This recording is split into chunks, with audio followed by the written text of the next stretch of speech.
Hello and welcome to this lesson on common infections and disease transmission. By the end of this lesson, you should be able to identify infections caused by different pathogens, explain how infections spread, and describe methods used to prevent transmission. Let's begin by looking at the different types of infections and the pathogens that cause them. Now let's look at some common bacterial infections and understand how bacteria can affect different parts of the body.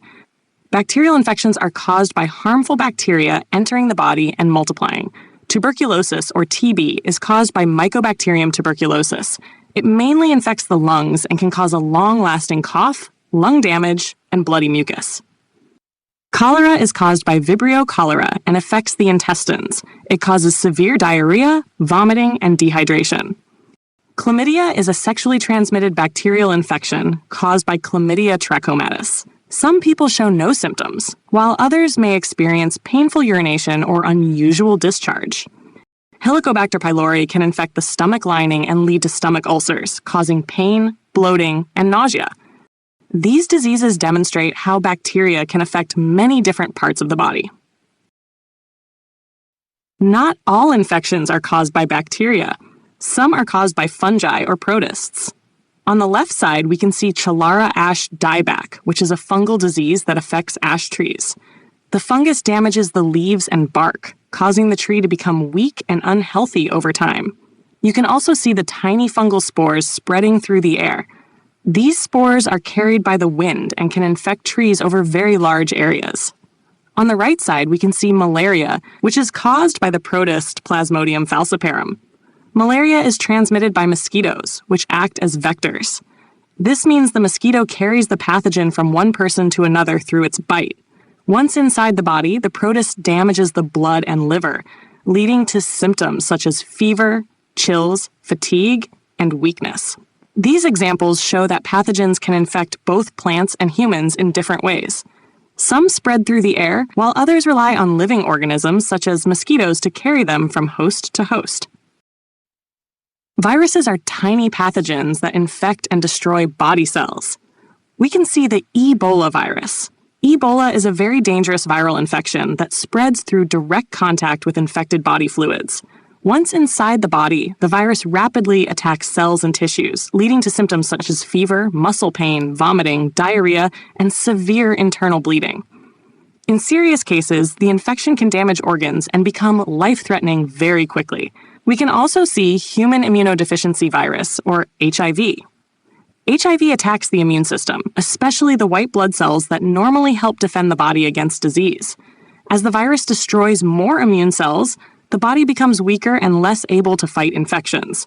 Without treatment, HIV can eventually lead to AIDS, where the immune system becomes severely damaged. Unlike bacteria, viruses cannot reproduce on their own. They must enter living cells and use the cell's machinery to make more viruses. This is one reason why viral diseases can be difficult to treat, because medicines must target the virus without damaging the body's own healthy cells. HIV specifically targets lymphocytes, which are important white blood cells involved in immunity.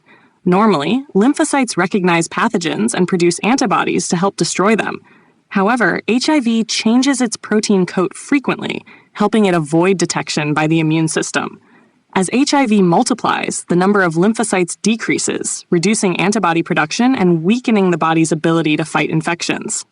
Over time, the immune system becomes severely compromised, leading to AIDS. Diseases that pass from one host to another are called transmissible diseases. Here, we can see 4 major ways that pathogens can spread from one host to another. Understanding these forms of transmission is very important because it helps scientists and doctors develop effective ways to control disease. The first type is airborne transmission. Some diseases spread through tiny droplets released into the air when an infected person coughs, sneezes, or even speaks. These droplets may contain pathogens that can be breathed in by other people. Tuberculosis is an example of a disease that spreads this way. The second type is waterborne transmission. This happens when water becomes contaminated with pathogens, often through poor sanitation or sewage contamination. When people drink the contaminated water, the pathogens enter the digestive system and cause illness. Cholera is a common example of a waterborne disease. The third type is transmission through body fluids and sexual contact.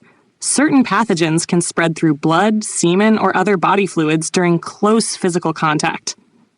HIV and chlamydia are examples of diseases that spread in this way.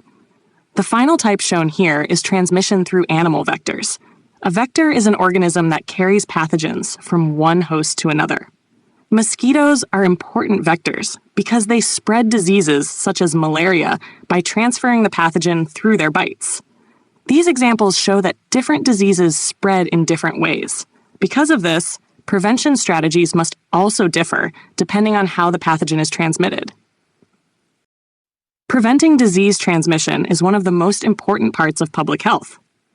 Here, we can see several important prevention methods that help reduce the spread of infectious diseases.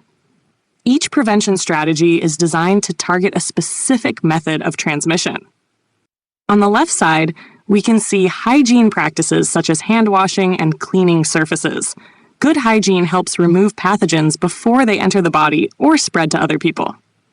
At the bottom left, we can see clean water and sanitation systems. Access to safe drinking water prevents pathogens from contaminating the water supply. Proper sewage disposal and sanitation are also very important because they stop harmful microorganisms from spreading through dirty water. These measures greatly reduce diseases such as cholera. At the bottom right, we can see safe sexual health practices. Condoms help reduce the spread of sexually transmitted infections by limiting the exchange of infected body fluids. Screening programs and public education also help people identify infections early and reduce transmission. On the right side, we can see mosquito protection methods. Mosquito nets, insect repellents, and vector control programs help reduce contact between mosquitoes and humans. This lowers the transmission of malaria and other mosquito-borne diseases.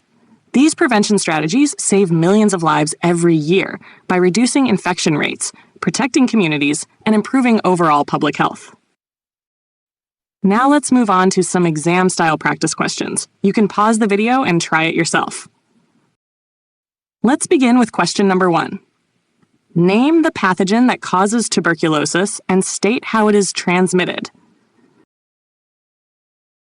Tuberculosis is caused by Mycobacterium tuberculosis and is transmitted through airborne droplets released when an infected person coughs or sneezes. Next question is, state one symptom of cholera and one way its spread can be reduced. One major symptom of cholera is severe diarrhea, and its spread can be reduced by improving sanitation and providing access to clean drinking water. Lastly, explain how HIV affects the immune system. HIV infects and destroys lymphocytes, which are important white blood cells involved in the immune response. As lymphocyte numbers decrease, antibody production also decreases. This weakens the body's ability to fight infections and diseases effectively, making the person more vulnerable to illness.